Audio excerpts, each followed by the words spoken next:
आइए दोस्तों समझते हैं कि 1962 का युद्ध भारत और चाइना के अंदर होता है, जिसमें हमारे भारत की हार होती है।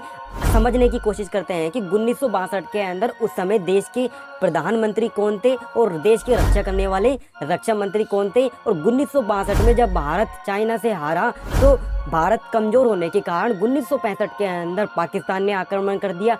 इस पूरी की पूरी कहानी को थोड़ा सा सही रूप में समझते हैं। 1962 के समय भारत देश के प्रधानमंत्री पंडित जवाहरलाल नेहरू हैं। पंडित जवाहरलाल नेहरू को ऐसा लग रहा था कि जब चाइना भारत से युद्ध के कगार में थे, जब पूर्णतः वहाँ पे चाइनीज आर्मी भारत से युद्ध लड़ने के लिए तैयार हो गई थी, उनको ऐसा लग रहा था कि चाइना युद्ध नहीं करेगा। और वो जब युद्ध के समय ही 1962 के समय हमारे देश के प्रधानमंत्री पंडित जवाहरलाल नेहरू नेपाल काठमांडू में थे और उनका मानना था कि और उन्हें ये कोशिश कर रहे थे कि मैं देश का शांतिपूर्वक अपना रिटायरमेंट लूँ। इसी के साथ में ही देश की रक्षा करने वाले रक्षा मंत्री डिफेंस मिनिस्टर जो कि युद्ध के समय ये लंदन चले गए थे और लंदन के जाने के कारण इनका ये कहना था कि जो भारत चाइना के अंदर जो युद्ध हो रहा है ना हमारे साथ, ये अंतर्राष्ट्रीय स्तर पर बड़ा न हो जाए, इंटरनेशनल लेवल पे ये बड़ा न हो जाए। और इन्होंने अपनी भारत की इंडियन एयरफोर्स, इसी के साथ में नेवी और तीनों सेनाओं को जो थल सेना होती है उनको सही तरीके से ये आदेशात्मक रूप से कार्य